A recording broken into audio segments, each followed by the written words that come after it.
Ini pembahasan antum waktu HMI itu ya. Darwin itu ketemu data berdasarkan penggalian dia, ini lebih benar kalau daripada Adnan Oktar, siapa namanya, yang Harun Yahya, kan dia kacau itu, bohong deh itu, dia menemukan data arkeologis, ternyata itu buat-buatan sendiri. Pas dicek oleh pakarnya, wah dia memalsukan. Kan belakangan ngaku jadi Imam Mahdi dia. Harun Yahya. Dulu awal-awal bagus. Tahun 2013 saya nanya sama teman saya orang Turki, Soleh namanya. Dia pintar bahasa Arab, saya tanya, "Ma ra'yuka an Harun Yahya?" "Oh, Adnan Oktar indana kana fasiqan zindiqan." Loh, menurut kami itu zindik fasik. Itu 2012-13 saya udah dengar kabar itu. Ternyata keluar kemarin, ditangkap ya. Ya. Gak sabar dia, udah menikmati surga sebelum surga dia. Ya. Jadi Darwin itu kan menemukan data ada makhluk purba umurnya lebih tua daripada Adam. Nabi Adam kan belum nyampe 7.000 tahun yang lalu. Belum nyampe 7.000 tahun yang lalu. Sedangkan makhluk purba itu ada yang berumur 20.000 tahun, ada 100.000 tahun, ada yang 1.000.000. Gitu. Makhluk-makhluk purba itu. Ada yang kayak manusia, ada yang kayak burung, ada yang kayak ikan. Gitu. Awal-awalnya kayak unggas. Mirip-mirip unggas awalnya. Jadi teori dia kan burung kan, bener ya? Burung pak ikan dulu, saya lupa tuh teori dia tuh. Kayaknya ikan dulu terus jadi burung, terus apa gitu. Jadi apa yang ditemukan oleh si Darwin itu setengahnya bener. Cuma dia kemudian dengan teori evolusi dia, karena memang itu lama, evolusi itu kan artinya pergerakan yang panjang sekali. Satu makhluk itu bisa hidup puluh ribu tahun. Satu makhluk. Dan dia cuma beberapa di muka bumi. Dan uniknya ternyata ditemukan di Pulau Jawa, di Pulau Sulawesi, bukti-buktinya itu masih ada. Jadi bukti bahwa mereka pernah ada di negeri ini. Jadi DNA kita ini termasuk DNA tua juga. Walaupun hidungnya kayak ente tuh ya. Baik. Ini dalil bahwa sudah ada makhluk sebelum manusia. Jadi kita nggak usah pakai dalil-dalil orang lain, dalil kita punya kok. Ya. Kan zaman sekarang zaman mana dalilnya? Ya, dikit-dikit ditanya mana dalilnya. Anak SMA, SMK nantang kita pakai dalil. Ya, ya udah kita kasih dalil. Kita tanya balik, dalil ente mana? Itu tuh Quran tuh. Di mana dalilnya? Emang di Quran dalil. Kita kasih unjuk, coba terjemahin, nggak bisa dia. Terlalu semangat ya, karena berguru lewat YouTube kurang ajar sama ustadz. Dikira ustadz yang disalahkan di YouTube itu nggak ngerti apa yang dia baca. Itu saya sering tuh awal-awal dulu tuh, ada yang kirim-kirim link-link, semuanya link Google, pakai kitab terus terjemahin. Ya, apa bacaan kita waktu masih nyantri. Dia kira dengan begitu dia ngasih tahu. Ya itu kan kita udah baca dulu. Ya, ilmunya ilmu Google, jadi hijrahnya hijrah Google ya. Kalau hijrah itu yang benar, hijrah ruhani. Jangan hijrah Google, jangan hijrah celana doang yang hijrah. Celana hijrah. Ya. Tapi batinnya nggak hijrah. Batin kita kan pada dasarnya kita ini meremehkan orang, merendahkan orang. Hijrah kan itu mulai menghargai orang. Batin kita kan aslinya cuek. Mulai sekarang perhatiin orang. Kita tuh nggak respect loh sama orang, kita kan ego. Hijrah kita adalah mulai mengecilkan ego, lalu mulai menghargai orang. Baru hijrah benar. Kalau cuma celana jingkrang, jenggot, kopiah, baju koko, itu mah zohirnya hijrah ya. Antum nggak perlu hijrah tete. Dari kecil udah begini dia, lahir udah pakai sarung. Iya, kuliah doang yang kacau-kacau dikit ya. Wa iz qala, ini lebih ditegaskan lagi. Dan ingatlah ketika Rabbmu berkata kepada malaikat. Ini Nabi, Allah lagi ngomong sama Nabi Muhammad loh. Ingatlah hai Muhammad, ketika Allah berkata kepada malaikat. Itu Nabi disuruh ingat. Itu Nabi Muhammad bin Abdullah disuruh ingat. Itu ingat yang mana tuh? Jadi Nabi itu disuruh recall, mengingat kembali. Berarti sudah ada Nabi Muhammad sebelum Nabi yang Muhammad bin Abdullah itu. Maka dia diperintahkan, wa izqala, dan ingatlah ketika berkata Rabbmu, Tuhanmu kepada malaikat. Saat itu sudah ada Nabi Muhammad, cuma bukan fisiknya. Gitu. Nanti Ani tulis ya, ada penjelasan itu. Pernah nggak ada yang nafsir begini sebelumnya, Tat? Jangan-jangan aneh sesat lagi menurut antum. Kalau salah tegur aneh. Jadi ingatlah olehmu, wahai Muhammad, ya, ketika Tuhanmu berkata kepada para malaikat, ini sesungguhnya aku khaliqun, menciptakan bashar itu manusia. Ini rumusannya. Allah menciptakan basyaran. Jadi khalaqa atau khaliq. Tadi kan kita membahas khalaq ya dalam surat Iqra, surat Al-Alaq. Bismi rabbikal ladzi khalaq, dengan nama Rabbmu yang mencipta. Ini penjelasannya ini. Ini penjelasannya. Khaliq. Ini sesungguhnya aku menciptakan basyaran. Khaliq itu artinya mencipta. Ya, diingat-ingat ya, saya nggak tulis terjemahannya. Aku ciptakan bashar. Bashar itu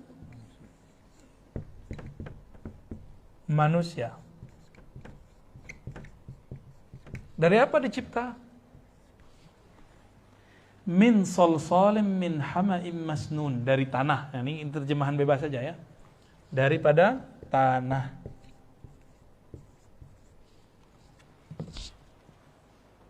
Nah, ini dia. Jadi kalau khalaqa atau khaliqun pasangannya dari tanah, dicipta daripada tanah. Ini penting sekali. Bahwa kita dicipta dari satu bahan, namanya tanah. Ini tubuh ini. Ini disebut bashar, tubuh ini. Dari ujung rambut sampai ujung kaki, bahasa Arabnya bashar. Ya, atau insan. Tapi ada sisi lain kita nih.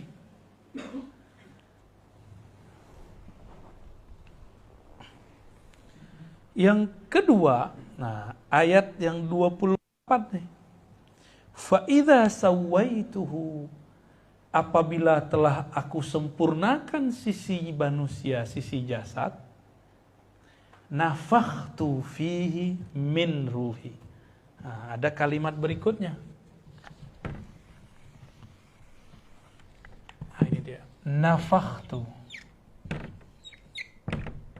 Nafakhtu. Apa arti nafakhtu? Aku tiupkan. Ya. Padanya manusia, min, daripada ini entah badan saya gendut apa. Udah mulai nggak enak nih gerak. Ruhi, apa arti ruhi? Ruhi, ya. Rohku.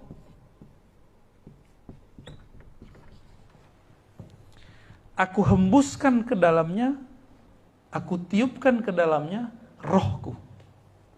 Begitu kalamnya.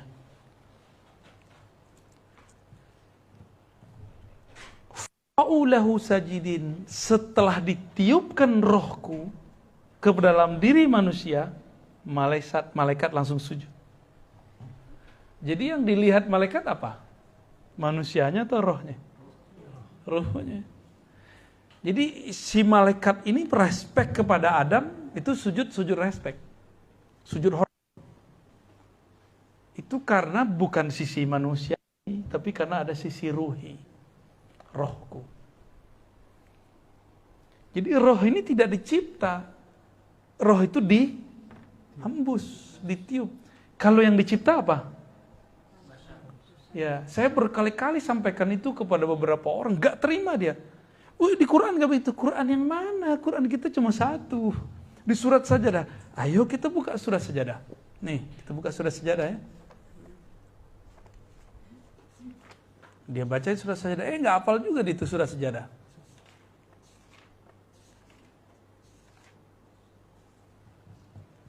Ayat 7 sampai 9. Apa kata Allah? Surat ayat 7-nya, wa bada'a khalqal insana min tin. Allah memulai penciptaan manusia dari tin, tanah. Tanah kan bahasa Arabnya tin.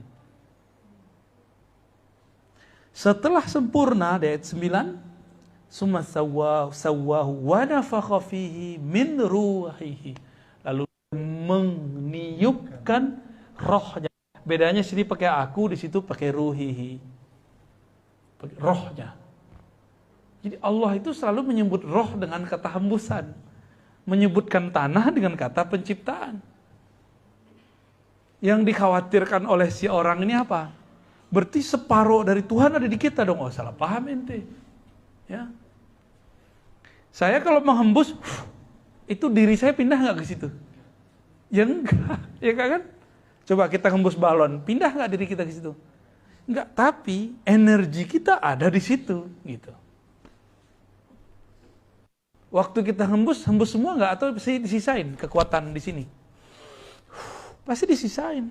Makanya min sebagian. Boleh diartikan sebagian. Boleh juga diartikan min dari. Min ibtida namanya. Dari, bersumber dari rohku. Bisa juga diartikan sebagian dari hembusanku. Bisa dua-duanya, gak ada masalah. Gak akan merubah tauhid. Justru inilah sebenarnya tauhid yang dimau. Kalau paham ini, kita tahu ntar jalan pulang. Ini penjelasannya panjang nih tentang kata ruh ini. Sampai kiamat gak beres-beres ini ngaji ruh. Ini yang ditahan Nabi ketika Yahudi ngejek-ngejek Nabi. Yas'alunaka 'anir ruh, mereka bertanya kepada engkau mengenai hakikat ar-ruh. Katakanlah min amri rabbi, itu urusan Rabbku. Amr itu nafakh. Iya. Itu urusan gua, kayak begitu. Lo enggak usah urus-urus. Tapi itu perkataan untuk Yahudi. Kalau untuk Nabi kan enggak.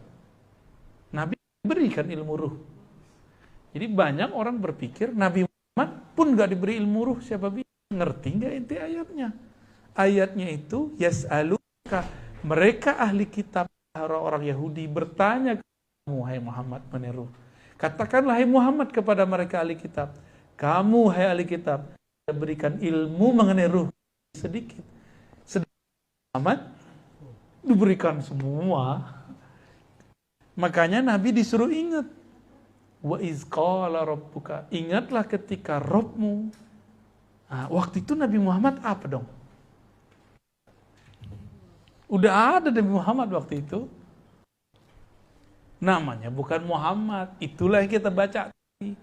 Ahadatullah, Ahmad, Ruhullah, Muhammad, Habibullah. Jadi saya baca begitu ada dalilnya, ini dalilnya. Orang kalau nanya itu zikir dari mana? Itu dari Quran. Ya, disarikan dari Quran itu zikirnya.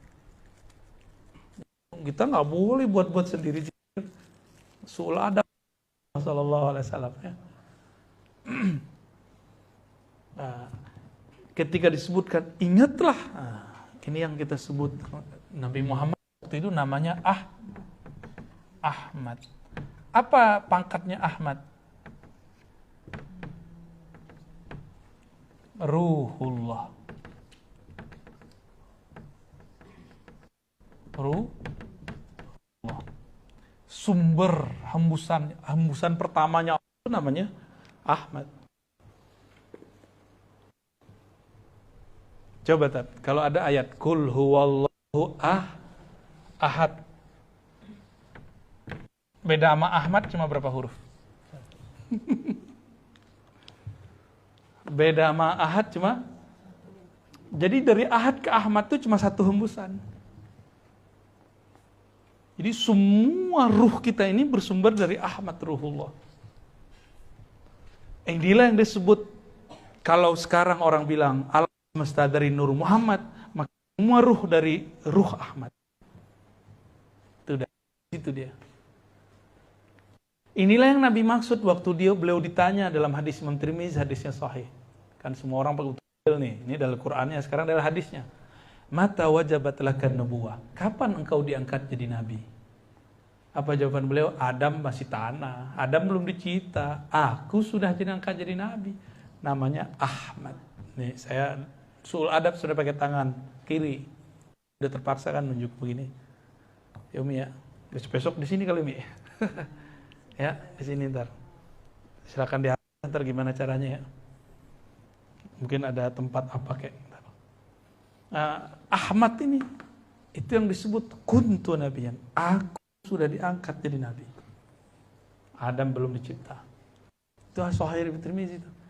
Imam Tirmizi murid Bukhari. Bukhari murid Imam Humaidi, Ahmad bin Hanbal dan lain-lain.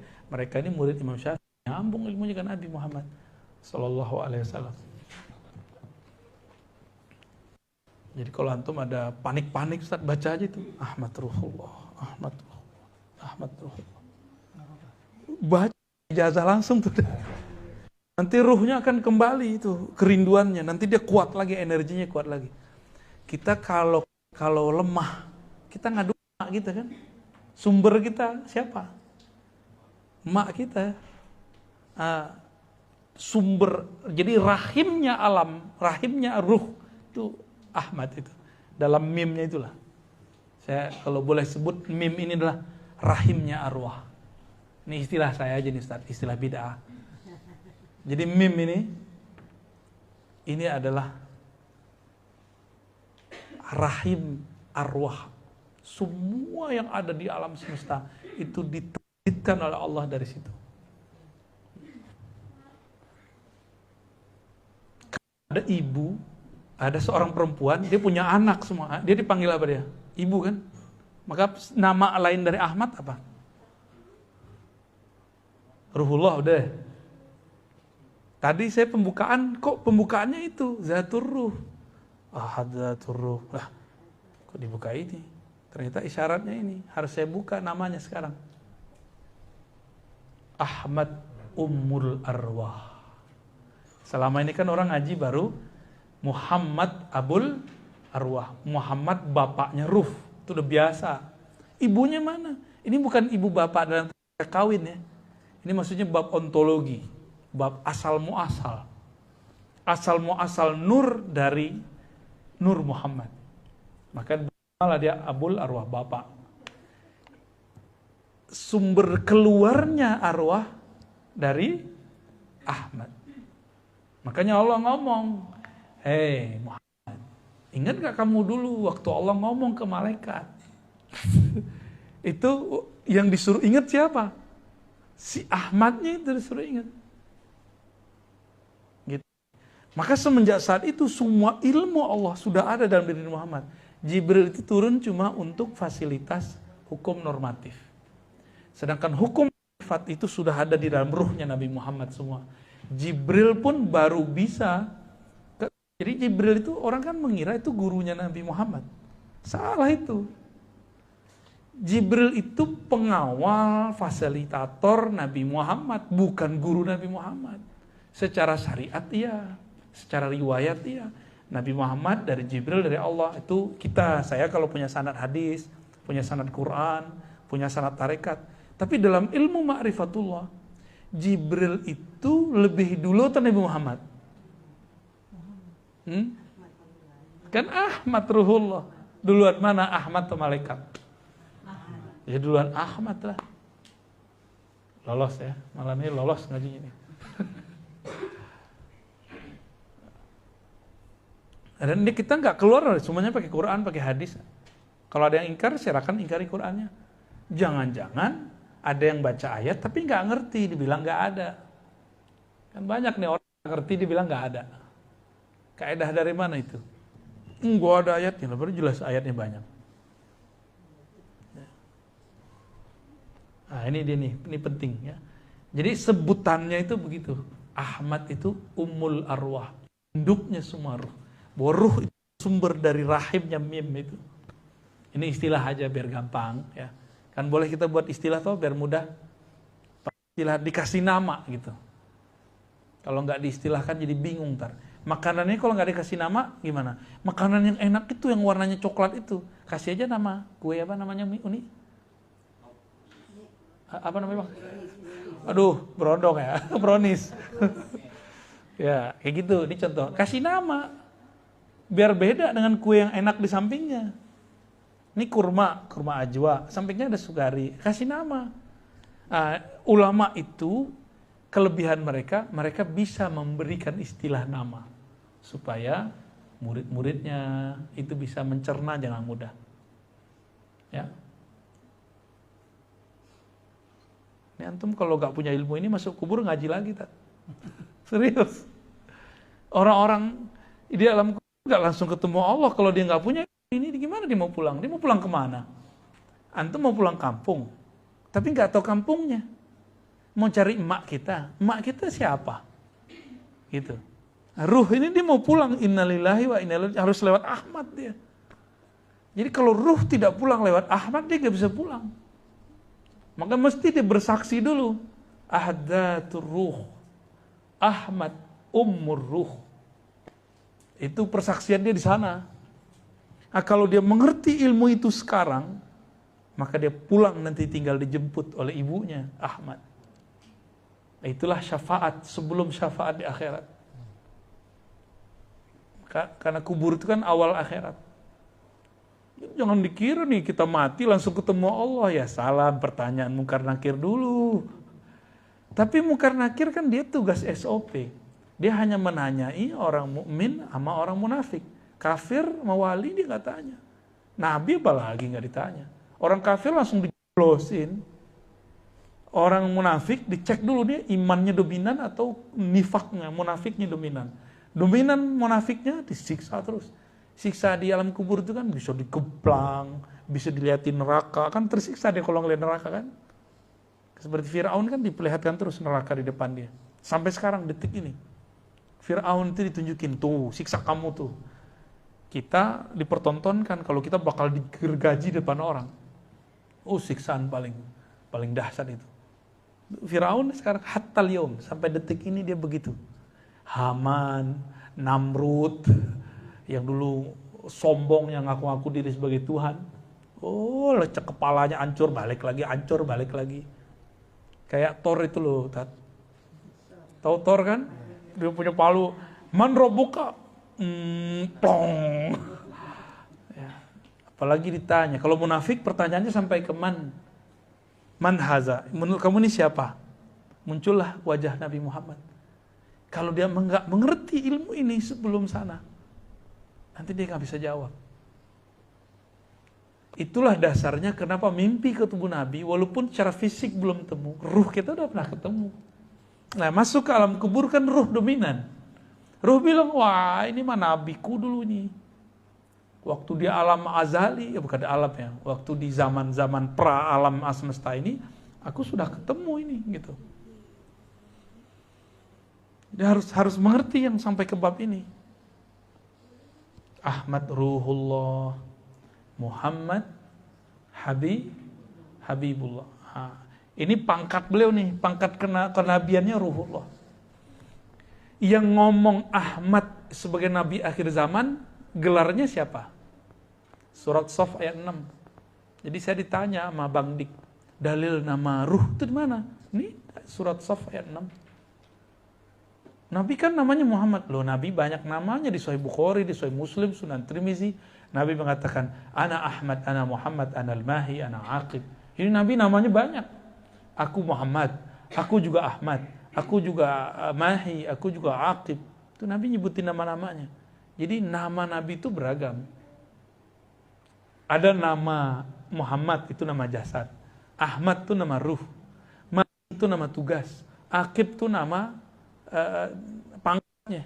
Gak ada lagi setelah beliau Nabi. Ini Nabi itu banyak namanya, dikumpulkan